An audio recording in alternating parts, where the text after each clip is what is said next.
Ya, jadi kedatangan kita hari ini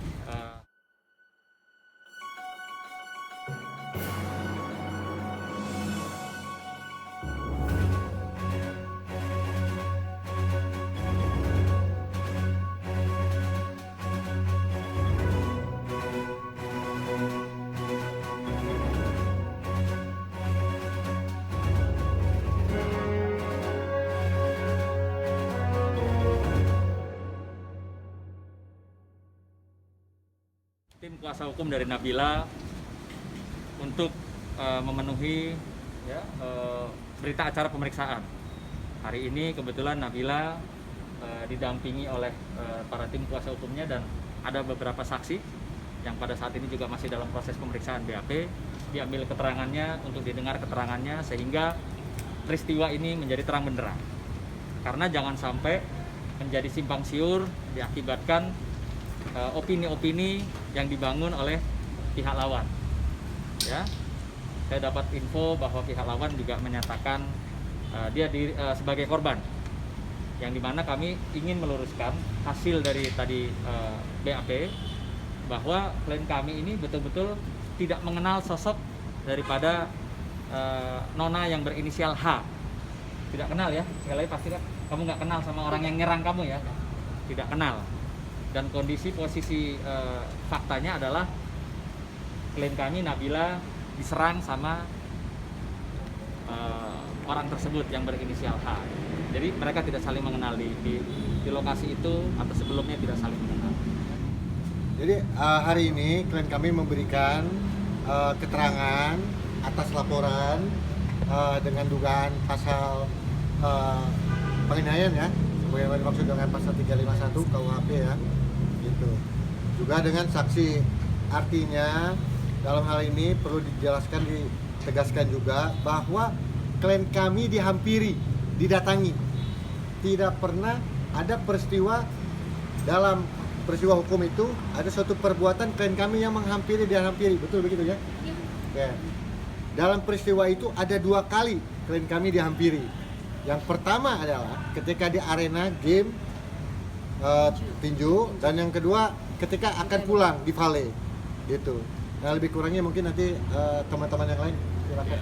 Jadi gini, tadi kurang lebih 17 pertanyaan ya dari penyidik, kurang lebih 17 pertanyaan. Pertanyaan itu yang pertama seputar apakah dia kenal sama si H ini atau tidak. Yang kedua itu pada saat di hall, artinya si H ini bolak-balik berapa kali ke sofanya klien kita, sedangkan klien kita itu tidak tahu siapa si H itu, karena pengenalan mereka lewat media itu 2 tahun lalu di follow, itu diminta supaya klien kita memfollow dia. Setahun kemudian unfollow karena tidak begitu dekat secara personal, di unfollow sama klien kami. Nah, pada saat kejadian ya, jadi sebenarnya kejadian itu klien kita datang ke salah satu restoran di Brotherhood itu jam 10 malam hari Sabtu. Kejadian itu dini hari, jadi hari Minggu jam 12.30 kurang lebih ya, itu di hari Minggu dini hari. Yang ketiga, pada saat klien kita datang itu sama teman-temannya, jadi temannya udah duluan ada di lokasi di Brotherhood. Selanjutnya klien kita datang sendiri dan bergabung, dan si H ini bukan orang yang diundang, dia tidak termasuk dalam ada kurang lebih hampir 8 orang sampai 10 orang teman-temannya klien kita yang berada di situ untuk reunian. Nah, pada saat kejadian itu ya, jadi dia menghampiri klien kita di sofa bolak-balik 2 kali, dan yang terakhir itu adalah klien kita dalam kondisi ya waktu itu mereka lagi berdiri, dia juga ada green tea di tangannya. Mungkin kondisi saat itu dia bilang siram itu tidak ada karena banyak orang di sekitar situ. Setelah itu klien kita turun ke Vale. Pada saat di Vale diikutin sama si A ini, ditanya, tadi lu siram gua ya? Tapi klien kita bilang tidak pernah ada penyiraman. Disitulah terjadi penyerangan. Rambut klien kita dijambak ya. Klien kita ya juga menghindar dengan cara tangannya untuk melerai rambutnya yang sedang dijambak, dan tangan kiri daripada si H ini ya diduga itu menyerang juga wajah klien kita, sehingga terjadi beberapa luka-luka dan memar ya di wajahnya dan juga matanya. Jadi mata klien kita sampai sekarang juga dalam keadaan masih luka, sakit karena soft lens-nya itu tercopot karena kejadian itu. Jadi sampai saat ini klien kita juga mengalami kerugian, ya. Kerugian materialnya adalah sampai saat ini ada ambasador ya, kontrak sama klien kita itu tidak bisa dijalankan karena waktu itu kejadian itu luka yang di wajahnya itu masih kelihatan tidak bisa untuk bekerja. Yang saya sampaikan bahwa klien kita tidak pernah menghampiri klien kita, dia juga yang datang ke Vale mengikuti klien kita lalu menyerang. Yang menyerang dulu adalah dia dengan menjambak, ya. Yang kedua adalah dia juga menyerang dengan tangan kirinya dengan mengenai daripada wajah klien kita. Jadi ada beberapa luka memar dan luka di bagian mata dan wajah. Itu tadi di BAP kurang lebih 17 pertanyaan daripada penyidik dan sudah dijelaskan sedetail mungkin dari waktu kejadian, bagaimana kejadian, siapa orang yang menyerang, ya. Jadi sebenarnya si H ini memang ada teman dari ada teman yang duduk di sofa itu, tapi bukan dia kenal sama anak atau datang untuk ke temannya, tapi kenapa kok dia datang ke klien kita yang tidak dia kenal. Ditanya untuk persoalan follow dan tidak unfollow, itu persoalan di situ. Kenapa sih orang mau unfollow siapa, kan ya terserah seseorang dong, kok dipaksa-paksa kayak gitu. Yang kedua, kenapa sih ngikut ke Vale lalu ditanya disiram, siapa nyiram? Tidak ada penyiraman, dalam hal ini tidak ada penyiraman sama sekali. Dan kenapa dengan muka yang begitu marah langsung menyerang dengan menjambak rambut, menyerang dengan tangan di wajah gitu. Jadi terjadi luka-luka. Nah, oleh karena itu hari ini kita dampingi klien kita Nabila untuk di BAP tentang kejadian pada malam Sabtu, ya, malam Sabtu dan Minggu dini hari di salah satu restoran klub di Jakarta Selatan, ya. Itu yang mungkin kami perlu sampaikan. Bela diri. Aku ada refleks mungkin untuk mencoba melepaskan, melerai aja, kan dicoba dijambak kayak gitu ya. Mungkin Nabila itu cuma untuk mencoba melepaskan aja ya, tangannya dari rambutnya Nabila. Tidak ada, di sini tidak ada. Jadi sebenarnya ini proses kan masih dalam tahap proses penyelidikan ya, karena setelah BAP, setelah juga saksi-saksi diperiksa, polisi juga pasti akan juga olah TKP dan lain sebagainya untuk supaya terang benderang daripada perkara yang terjadi di salah satu restoran di Jakarta Selatan. Itu urusan polisi yang Artinya gini, kalau mengenai CCTV itu kan kewenangan dari pihak kepolisian. Tapi paling tidak keberadaan dari CCTV itu kan pasti ada beberapa titik.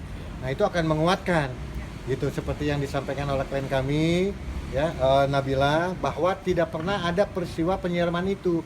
Nah, hal itu dikuatkan oleh beberapa saksi yang saat ini pun sedang memberikan keterangan gitu di kepolisian gitu, sesuai dengan pasal yang disangkakan, yang diduga penganiayaan, itu pasal 351. Jadi artinya ada dua yang menguatkan terhadap yang disangkal oleh klien kami tidak pernah ada penyiraman itu. Pertama adalah CCTV, nah, itu kewenangan daripada penyidik. Nah, di sisi lain ada penguatan dari saksi-saksi yang saat ini beberapa saksi sedang memberikan keterangan bahwa peristiwa itu tidak pernah ada, gitu ya, Nabila ya, bahwa penyiraman itu tidak pernah ada kan, tidak pernah ada, gitu. Inilah makanya hadir klien kami dan beberapa saksi itu. Demikian, gitu. Hak ya setiap warga negara kan, Lapor balik oleh undang-undang, gitu. Sepanjang memang memenuhi unsur ya, silakan saja itu. Kalau dia merasa korban silakan saja, kan tinggal apakah dalam proses nanti dari pihak kepolisian apakah memang bisa ditingkatkan ya perkara yang dilaporkan atau tidak. Kan kita kan ini bicara soal siapa yang jadi korban, karena kita adalah pengacaranya Nabila yang saat ini memang secara fakta ya memang dia adalah korban. Makanya kita juga hadir di sini bukan hanya datang kasih keterangan, kita juga hadirkan saksi, bukti yang lain juga kita siapkan ya gitu. Karena ini kan proses ini kan masih berjalan. Ya kita harapkan supaya proses berjalan dengan baik dan juga Nabila ya mendapatkan keadilan. Karena dia sebagai korban, kita minta kepolisian Polres Jakarta Selatan untuk segera juga bisa menetapkan siapa tersangka di luar daripada proses hukum ya, karena saat ini kan kita lagi fokus untuk untuk menyiapkan alat-alat bukti atau saksi-saksi untuk supaya proses ini bisa berjalan dengan baik. Sampai saat ini belum kita pikirkan untuk mediasi dan lain sebagainya, itu belum. Saya sama tim kuasa hukumnya maju tak gentar membela yang benar. Artinya klien saya siap dengan segala konsekuensi hukum ke depan seperti apa. Kalaupun memang harus ya sampai ke meja hijau, klien saya siap. Itu aja. Tapi Nabila mau maafin nggak sih? Mau maafin atau gimana? Ya, tapi sampai sekarang belum ada permohonan maaf kan. Nah, ini yang sangat disayangkan. Kalau saja pada saat peristiwa kejadian malam tersebut, keesokan harinya ada itikat baik dari pihak H, pasti nggak akan sejauh ini gitu. Artinya klien kami juga dari awal menanti permohonan maaf atau apa seperti apa gimana gitu. Tapi malah dia dapatkan setelah dia menggunakan haknya sebagai pelapor di Polres Metro Jakarta Selatan, dia mendapatkan informasi bahwa orang yang terlebih dahulu menyerang klien kami membuat laporan polisi. Ya, sehingga sampai detik ini ya klien kami tetap proses hukum saja gitu. Jadi kalau dibilang ada permohonan maaf atau nanti ke depan bagaimana, di awal sudah ditunggu tapi tidak ada itikat baik. Ingat, perbuatan itu selalu dibuktikan dengan itikat. Ya, itikat baik atau tidak ada itikat baik. Berantem sama orang membela diri itu beda. Dia hanya berupaya untuk melepaskan diri dari cengkeraman atau jambakan, kalau nggak salah hair extension sampai lepas ya. 3 helai. Artinya kuat sekali. Kita sama-sama tahu bahwa hair extension itu adalah rambut sambungan yang cukup kuat. Mau dikeramas di apa juga. Tapi kalau sampai lepas, apalagi 3 ya, itu artinya ada kekuatan. Betul-betul kalau orang sampai ada kekuatan artinya ada sesuatu emosi. Ya, ada luapan emosi yang gemes atau bagaimana sampai akhirnya klien kami mengalami kehilangan ya rambutnya waktu itu ya. Copot. Sampai apa? Softline-nya ya. Ya, softline. Softline-nya pun lepas ya. Sebelah kanan. Jadi ini berbeda ya, saya garis bawahi berbeda antara perkelahian